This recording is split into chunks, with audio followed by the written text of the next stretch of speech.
I had an amazing October reading month. So much better than September.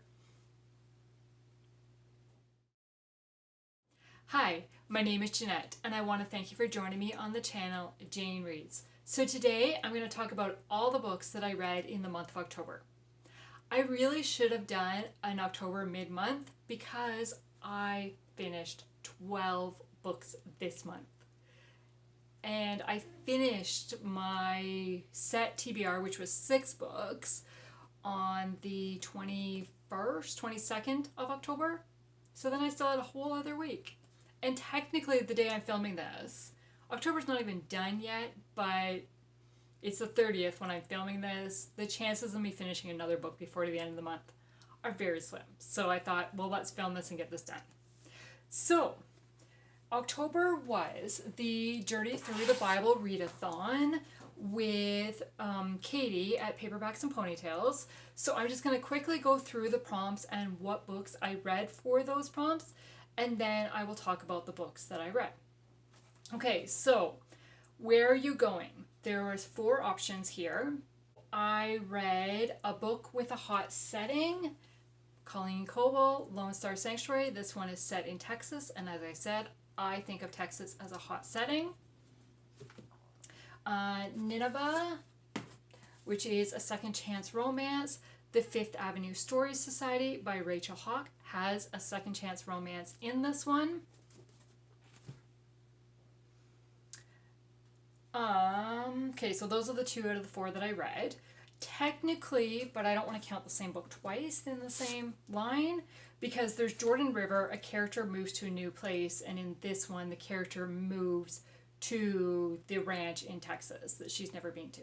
So there's a new place. Okay, then the next one category was, who are you going to meet? So Mary was listen to an audiobook, and I listened to these 2 as audiobooks, True Devotion and True Valor by D. Henderson.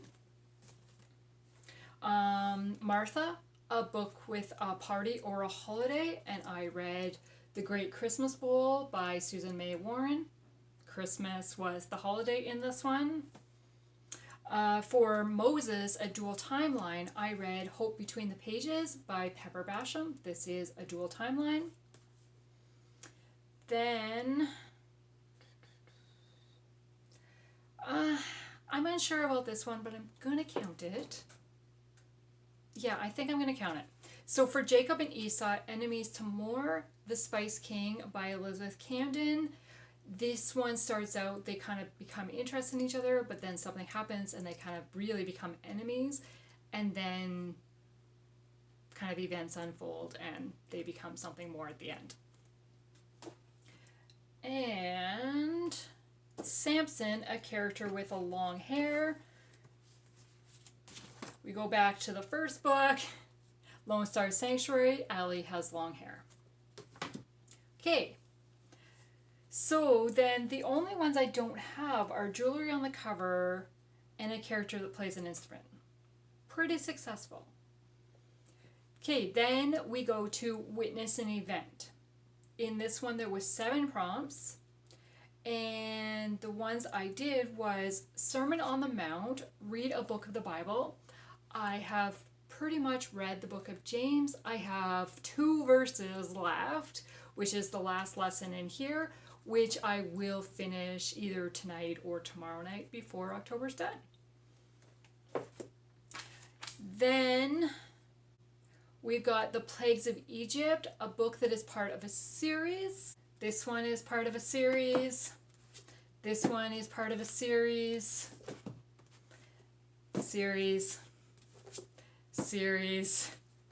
But the one I actually wrote down was on my Kindle, and it was Follow Me by Debbie Vigay. This is book number 19 in the Psalm 23 Mysteries series. And then the other prompt was Handwriting on the Wall. Read a book and write a review. So I have written reviews on Goodreads for all 12 books that I have read this month. So I think I've fulfilled that prompt. I will link my Goodreads down in the description bar below. I'm not sure if it's already there or not, but I will make sure it's there. Okay, then the next section was Something Has Happened. One of the prompts was tempted to eat the forbidden fruit, a villainous character. So for this one, I'm counting Into the Fire by Irene Hannon. I read this one on my Kindle, so I don't have a physical copy to show you. And there is a villain in this one. It is a romantic suspense. Again, there is a villain in this one because there's a stalking alley. Those are the kind of the two that really have villainous characters, I would say. Then we've got Fight a Giant. Read a book over 400 pages. And for that one, I read Trial and Error by Robert Whitlow. This is 432 pages. And again, I read this one on my Kindle. Then Frogs in the House. Read a book that has been on your TBR for a while. How many times can I count this book? I have had this book since 2017. So it's been on my TBR for a while. Then Exiled, an indie published book. So for this one, the only indie published book I read was Follow Me by Debbie Vigay. This one is self-published. And I think those are the only ones that can count because nothing else is, yeah. Okay, then the last prompt is, how do you escape? Pray and Jesus will help you. A reader's choice. So for this one, I can pick any of the books that I haven't already mentioned. So is there one I haven't mentioned at all? The Letter Tree by Rachel Fordham.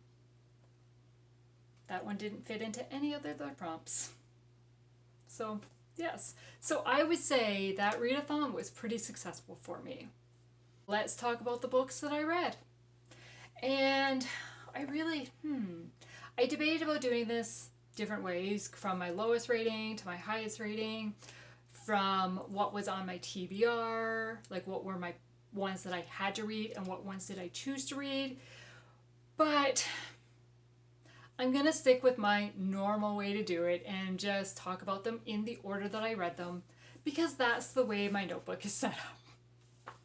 And I've already kind of flipped through the books enough that I don't need to be flipping through the pages as well. So the very first book I read this month was Into the Fire by Irene Hannon. This is book 1 of her new series, Undaunted Courage. This one just released October the 17th, so I had received an advanced reader copy through NetGalley, and that is how I read it. So thank you to Referral for providing me with a copy of this. This is a romantic suspense. I love Irene Hannon's suspense books. I just really do.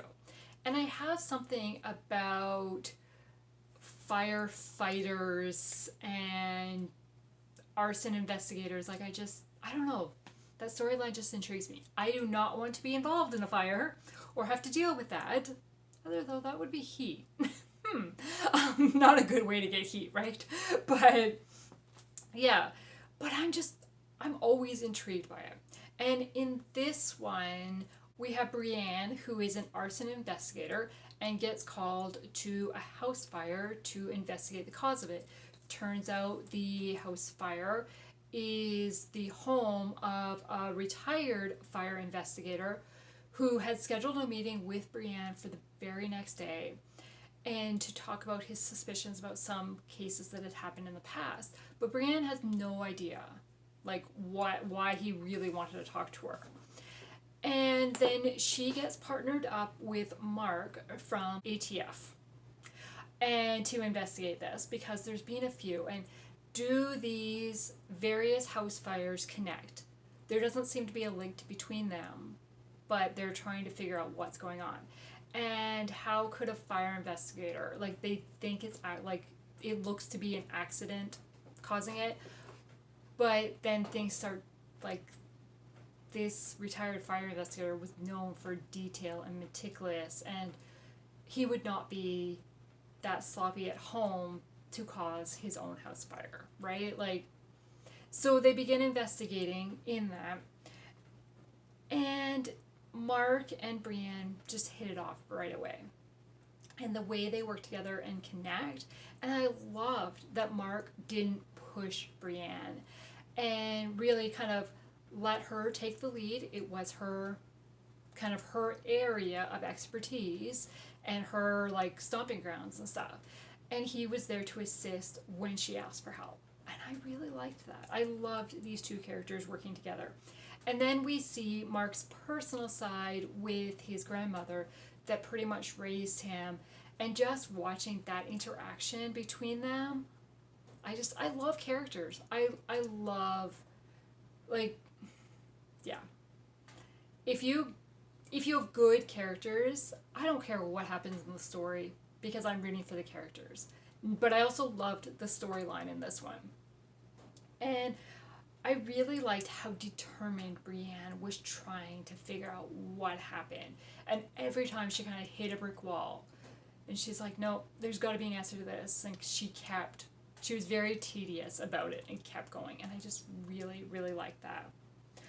I was shocked when the killer was revealed because I did not suspect them at all. It was like, wow. And I like it when I'm like caught off guard. I'm like, huh, wow, like, should I have seen that coming or what? So now it like kind of makes me want to read it again and be like, can I pick out the clues for that? Very, very interested. There's very brief mention of God and faith, and so I kind of wish there was more of a discussion about that. So I gave this book 4 stars. And it's the start of a new series. I can't wait to see like kind of who's going to be the main characters in the next book. Have we already met them? I assume we've already met them in this book because that's usually the way she goes. And so I'm looking forward to the next one. I do have a quote that I wrote down from this one is, "You cannot always wait for the perfect time. Sometimes you must dare to jump." So yes, I would recommend this one. Then I read Hope Between the Pages by Pepper Basham. As I said, this one is a dual timeline. It takes place in 1915 in Asheville, North Carolina, and then jumps to present day, again in North Carolina, but also in the Lake District in England. Now, I love England settings. And it's set really around a bookstore.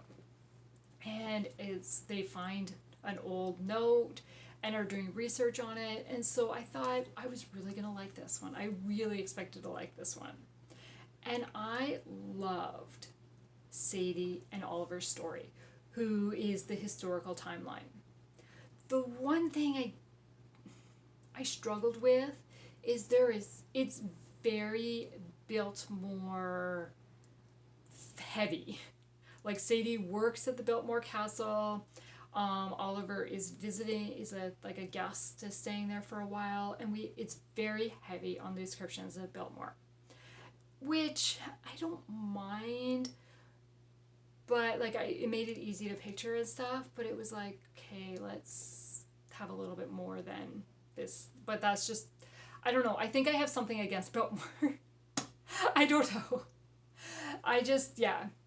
It's a place I've always kind of wanted to see, and then I looked it up to go, and then when I kind of found out, I was like, okay.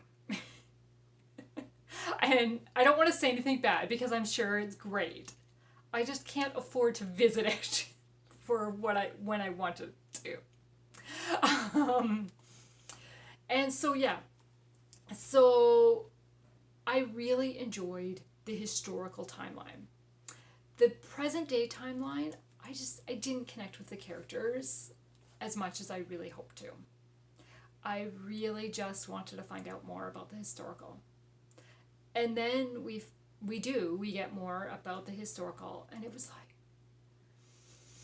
really? It was so sad for Sadie. Just so sad for what she went through and was dealing with and how she was treated, and it just... But the character of Sadie, the strength that she had to be able to do what she did, in the time period and kind of persevere through her challenges, I really liked. Really liked. And it switched between a third person POV and a first person POV based on what timeline it was, like which timeline we were reading, and that really bothered me. I don't know. I've recently discovered that I'm not a big fan of first person timelines. I'd rather like kind of be the fly on the wall overseeing with the third person than a first person. So yeah, so I gave this one 4 stars because I just didn't connect with the present day timeline as much as I did with the historical. If it was just historical, I probably would have loved it that much more. So then I read The Fifth Avenue Story Society by Rachel Hauck. This was a reread for me. And I remember really loving it the first time I read it a few years ago.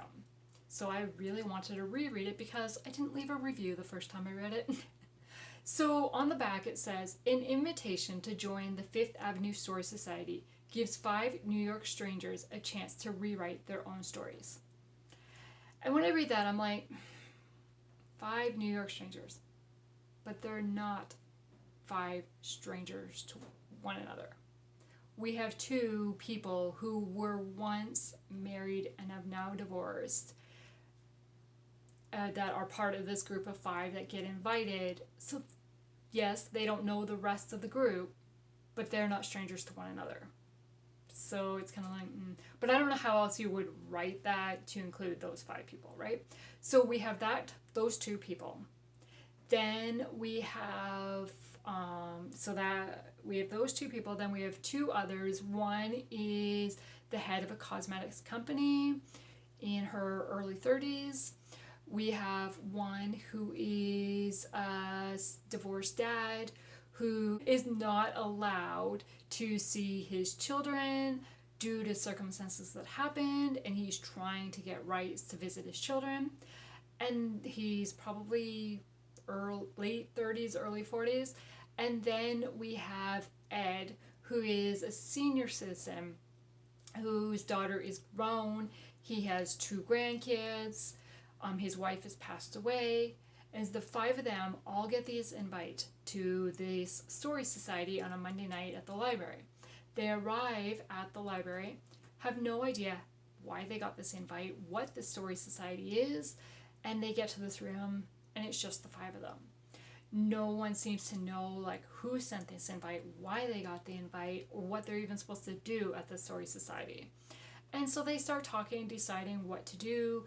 As they start talking, they make a plan. Let's try this for a few weeks, and if it works, it works, and if it doesn't, okay, we've given up a couple weeks, no big deal.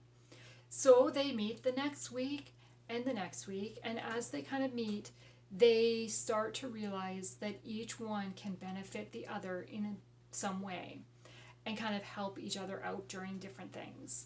And so a friendship blooms between this group of strangers that are a wide age range between them. We've got the youngers and then the senior.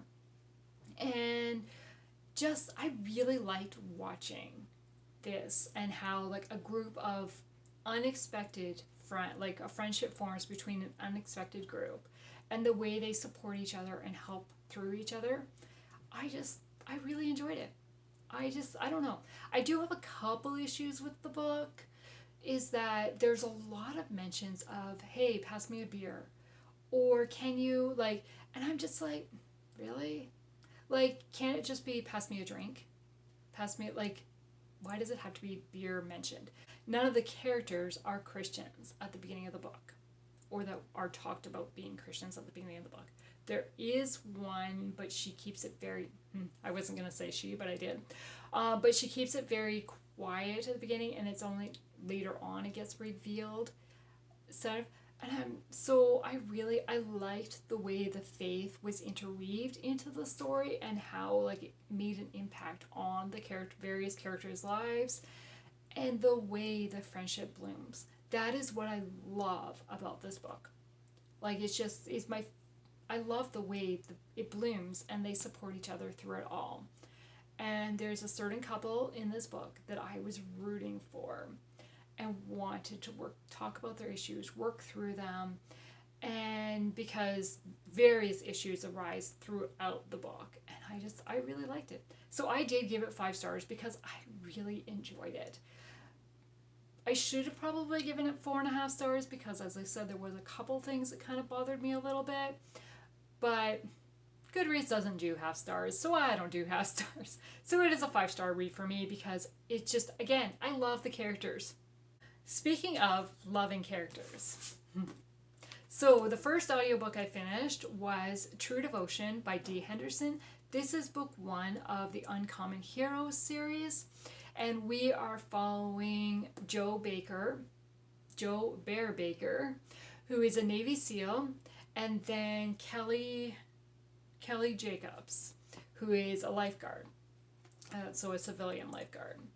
And Kelly was married to Nick, who was Joe's SEAL partner, and then Nick got injured in a training mission and got killed.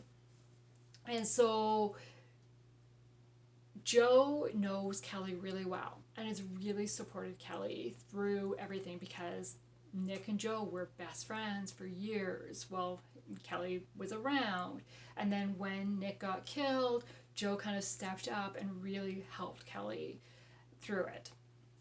And now the book opens with Kelly in danger. She was trying to rescue, as part of a job, she was trying to rescue a swimmer, and she got stuck in a rip current, and now he's out.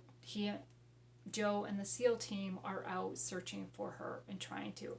And during that whole event, feelings kind of arise or realized, right?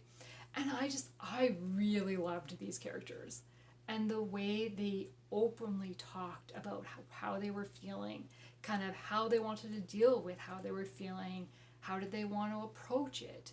There's only one part where they really didn't talk openly, but most of the time they really were honest about their feelings and how they shared, and I really like that.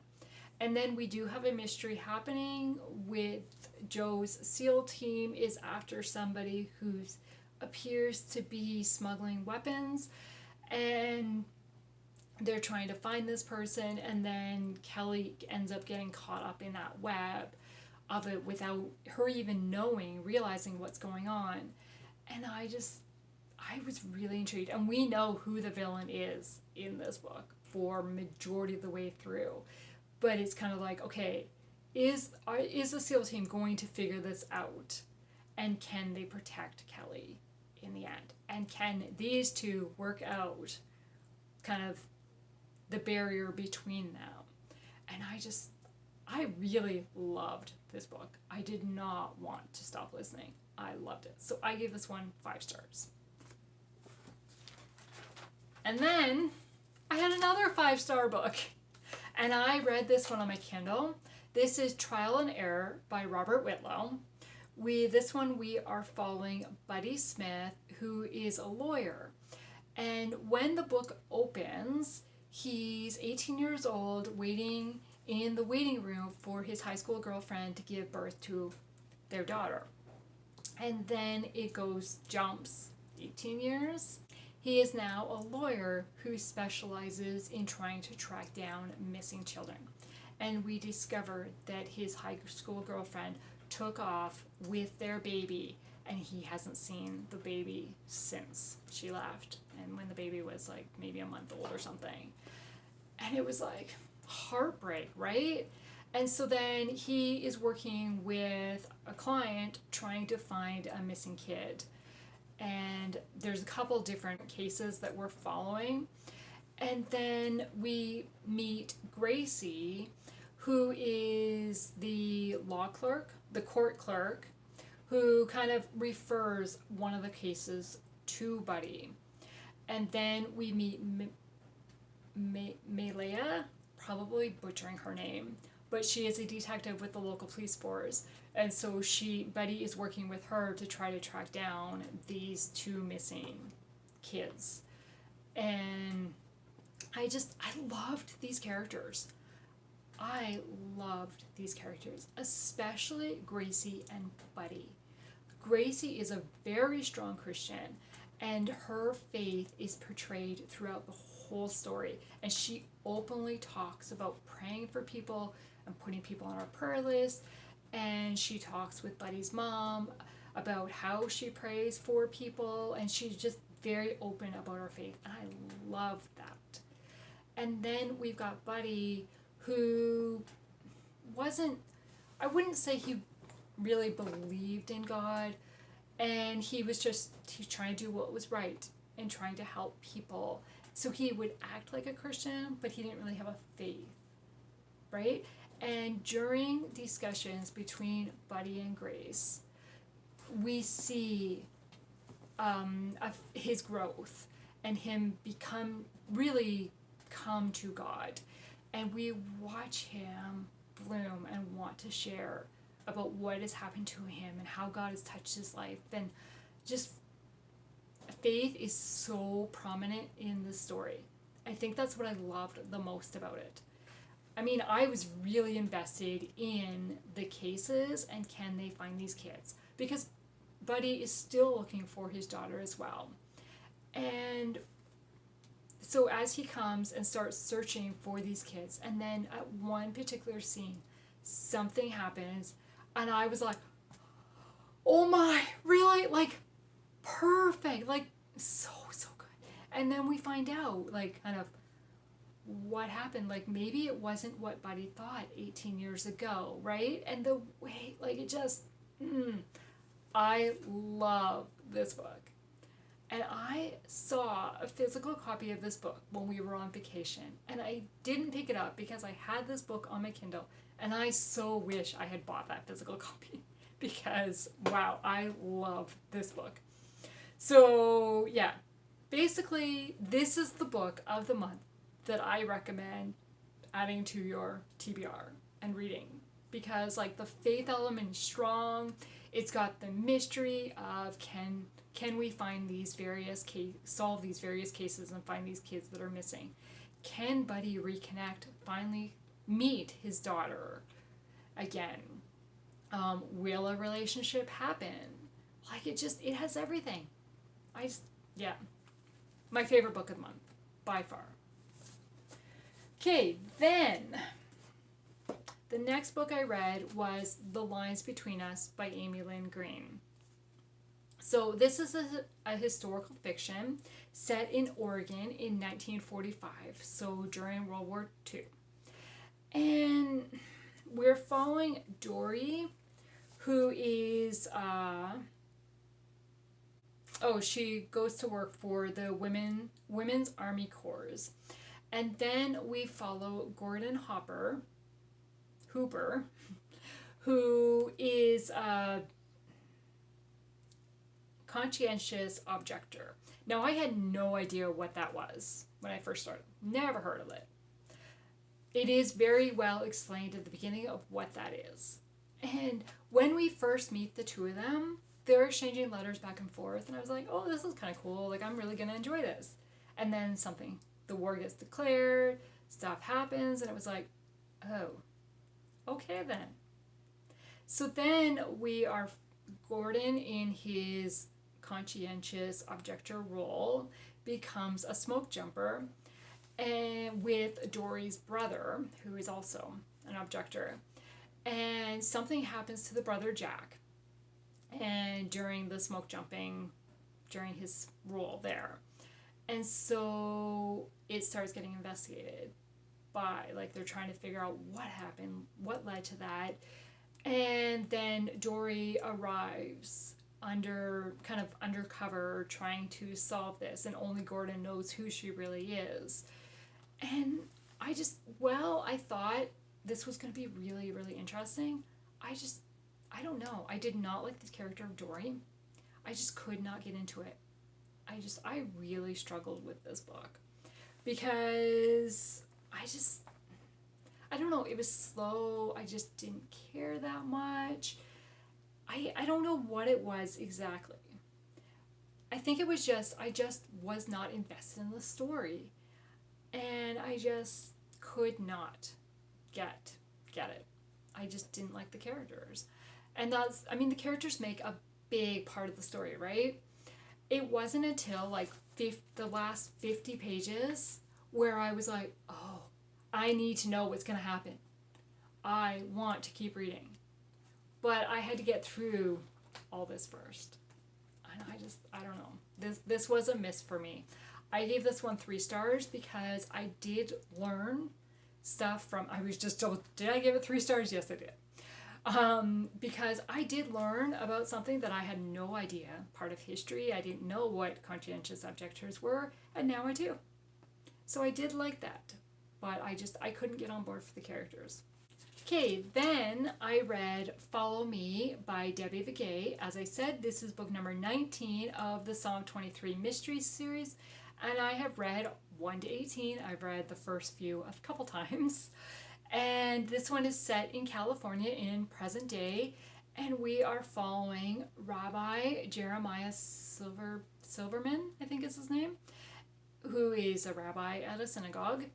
And then we are following Cindy, who is a secretary at a Christian church. And then the other main character is police officer or police detective Mark. And so I don't want to say too much about this because, as I said, it is book number 19 of a series. And so you really need to read this series in order because a lot of it carries over between it.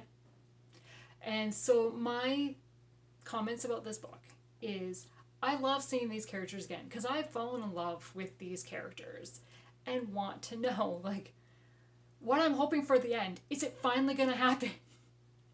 I don't know. Got 4 more books to go yet. Yes. 20, 21, 22, 20. Yeah. I'm like, did I count that right? Because there's going to be 23 books of the series.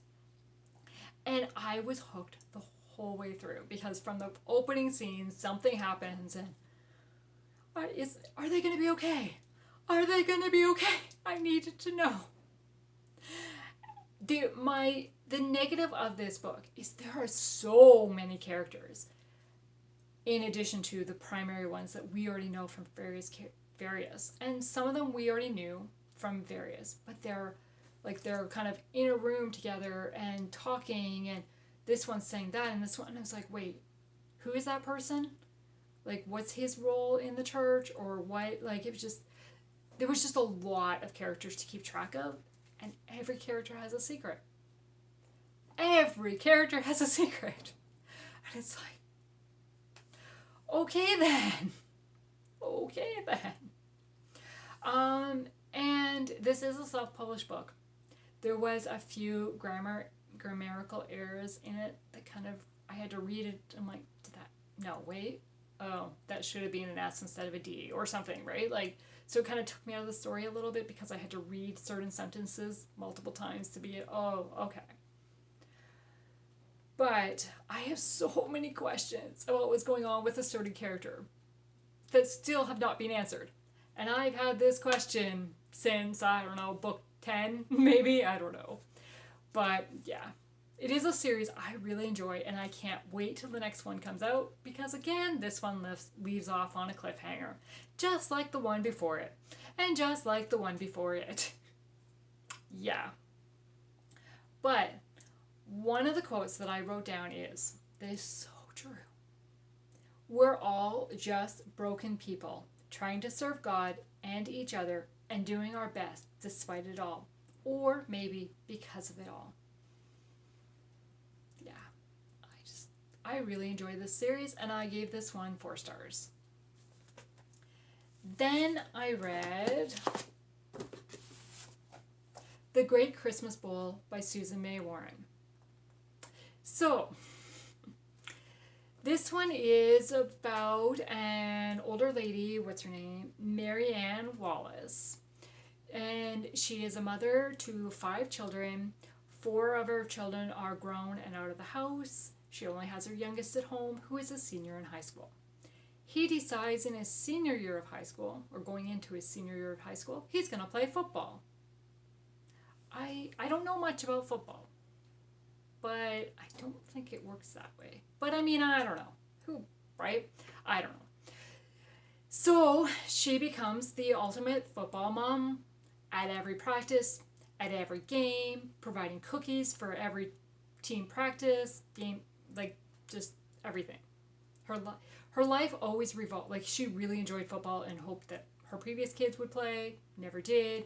Finally, her youngest is playing. But she's also kind of anticipating her other kids coming home for Christmas. And as they get closer and closer to Christmas, it looks like, one of them is overseas in England, not going to be able to come back because she doesn't have enough time off to get home. One of them is in Chicago, again, not sure if they're going to get home. One of them is married. They might be going to the in-laws for Christmas instead. So like she's starting to mourn the Christmas holidays and the Christmas traditions they've always kind of fulfilled. This is a very heavy football book. And if you've watched any of my other videos, you have an idea that I am not a football person at all. And this is a mother approaching an empty nester. I don't relate to her at all. So I struggled with this one. And there are some really funny scenes in this. Some really funny scenes. And I really like her husband and the way he kind of teases her and about things that the situation she ends up getting into. I really liked that. But then at the end, there's kind of like the whole, it could be a Hallmark movie, really, because it's got all the funniness at the beginning and then the sweet wrap up at the end where everything just perfectly works out. And it was like, really? I don't know. I gave this one 2 stars because it wasn't for me. Okay, then I read The Letter Tree by Rachel Fordham. This one has just released. It comes out October the 31st.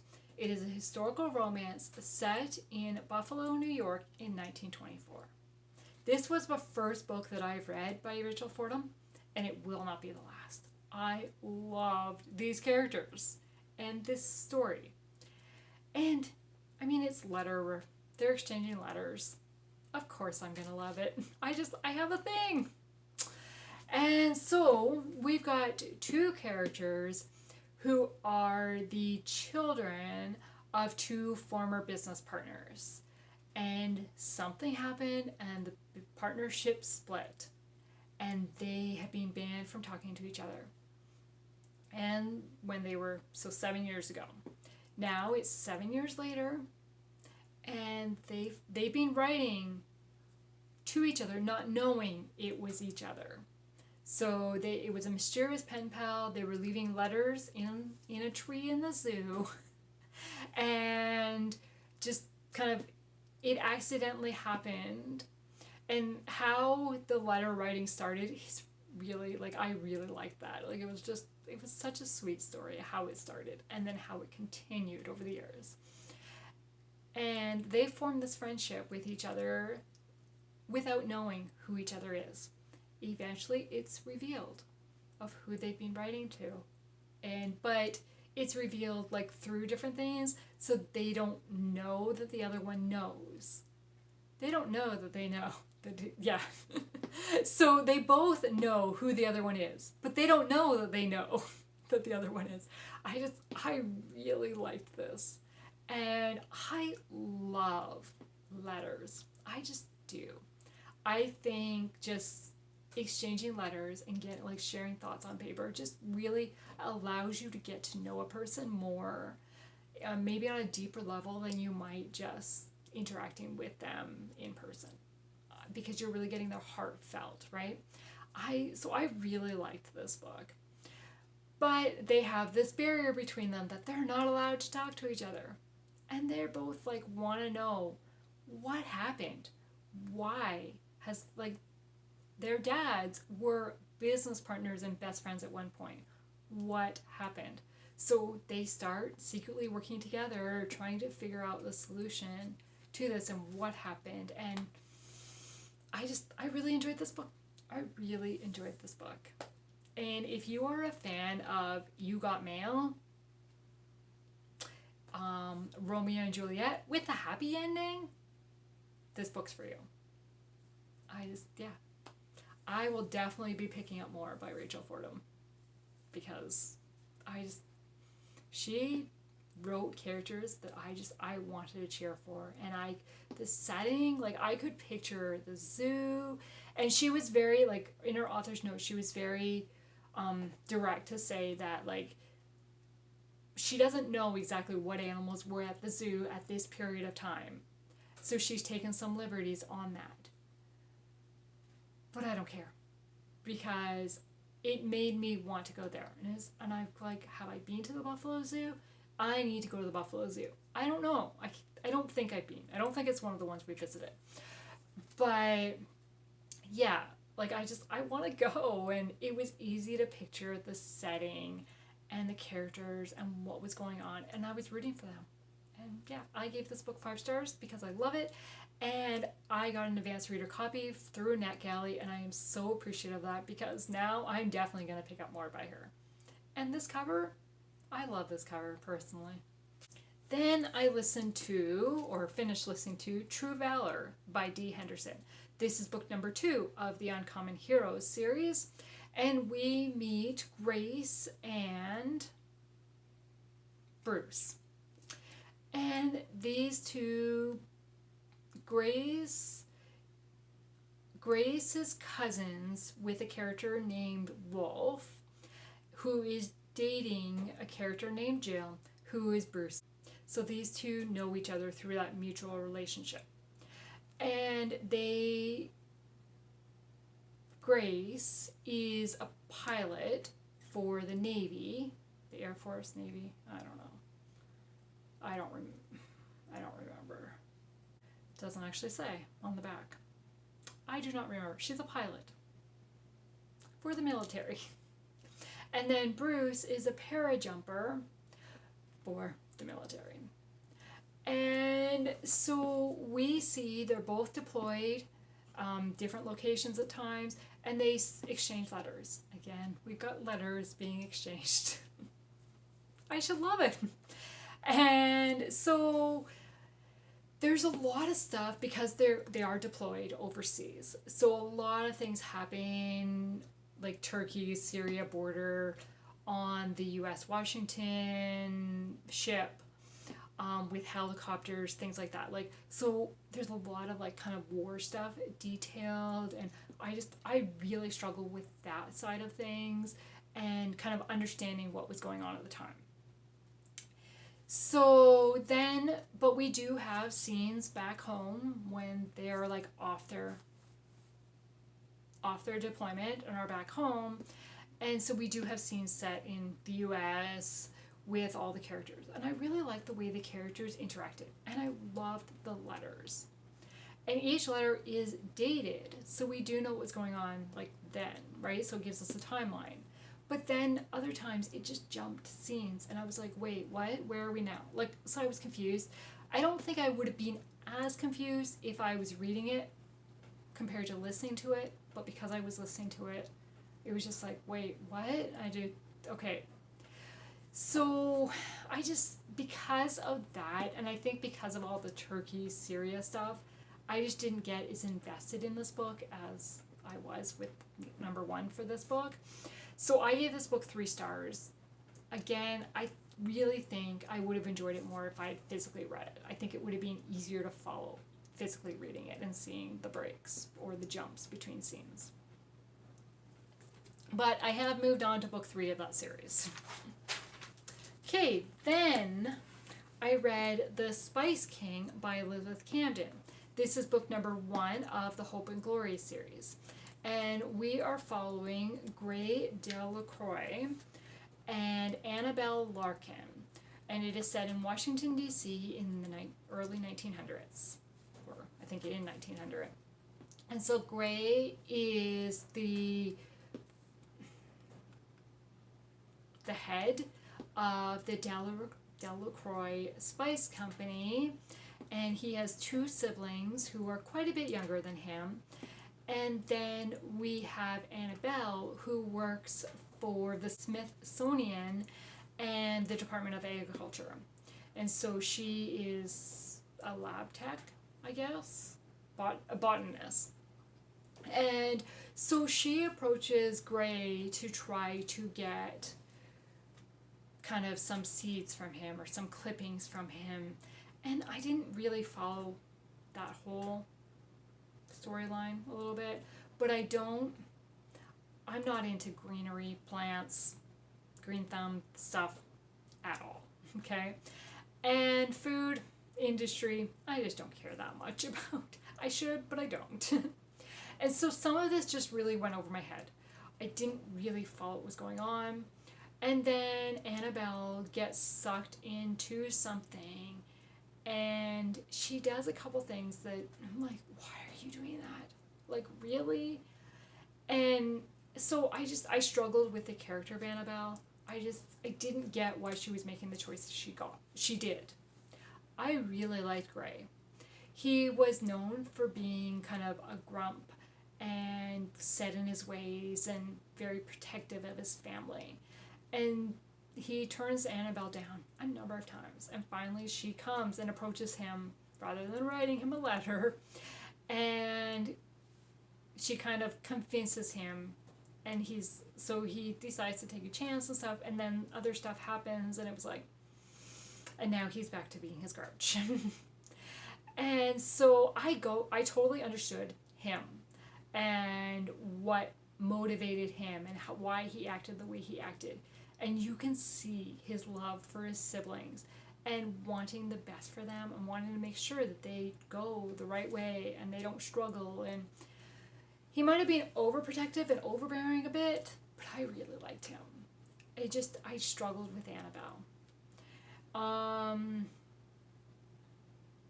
But, I mean, we see Annabelle grow throughout it because she realizes kind of mistakes she made and wants to. And so she stands up and kind of takes the hard road at times. And so by the end, I really did like her because she really proved herself and grew through it. So then we have the side characters of his siblings and Annabelle's sibling, Elaine, who we really saw grow from the beginning of the book to where she ended at the end. However, I did not really get her storyline that well. I didn't understand the marriage. And why it was even included, I don't know. And I understood the parents, especially the mother, like Annabelle and Elaine's mother, and kind of why she approached it the way she approached it. I totally got it. But there is a mystery going on with Gray's brother, Luke, and I need to know what happens with Luke. He is the one that I really care about. But his story is book 3. So I need to read book 2 and then book 3 so that his story can be wrapped up. And I am positive that it's going to carry through all the other 2 books as well because it starts in this book. So I'm sure it's going to carry on. So I give this book 3 stars because I just didn't care that much about the main storyline. But I am intrigued enough to keep going. Okay, so then I read Lonestar Sanctuary by Colleen Coble. This is book 1 of the series by the same name. And in this one, we meet Allie, who is the mother of a 5-year-old Betsy who hasn't spoken in a year. And then the male character is Rick. So Allie has a stalker after her, and she goes to Rick at the Bluebird Ranch to try to get help. Rick is her husband's best friend, but her husband was killed a couple of years ago. And her husband, John, always said, if anything happens to me, go to Rick. And so she goes to Rick. When she arrives, Rick doesn't really want to help her because Rick is dealing with his own guilt over John's death and what happened in that situation. But he sees what's going on and he proposes a marriage of convenience to protect her. And when I discovered this was a marriage of convenience, this is very, very early on in the story. But when I discovered that this was, I was like, ooh, why haven't I picked up this book earlier? As I said, this one's been sitting on my bookshelf since 2017. And so the marriage happens, and the stalker's still after her, and it seems to be getting closer, and has killed people around her, and why isn't her daughter talking, and what's like, there's so many questions going on. And I really liked Rick and Betsy, kind of watching the two of them interact, and the way that he was patient with her and kind of prompted her, and I really liked him. However, again, we've got secrets happening, and I wish they had talked much earlier than they did and shared. Just, yeah, talk to one another. Especially, you guys are married now, like, be open, please. Yeah. But then on the mystery side, who is the stalker? Why is the stalker after Allie? Like, what is going on? And there are a couple things that happen, and it's like, okay, so this stuff's happening right here, but yet you don't suspect somebody right here? Really? Like, so the characters felt a little naive sometimes, that there's been no strangers around, and this happened, but you don't suspect somebody that's here did it. And because of that naivety, blindness to it, something happens. And will they survive? Will they make it out? Like, it's just, So, because of that, like, I didn't like the mystery side of it. Because it was like, you can't be that dumb. That, yeah, maybe dumb's not the right word. That's a bad word. Really, smarten up a little bit. Yeah. But I really liked how Rick chose to, like, he says to Allie at one point, love isn't an emotion, it's an action. I figure if I act with love towards you, I might start feeling it. So love is a choice. I really enjoyed that. And as I binged this in a day and a half. I did not want to put it down because I needed to know what was going to happen. And I was really hoping for the ending to be what I hope the ending is going to be. And I'm not going to tell you. I'm not going to tell you.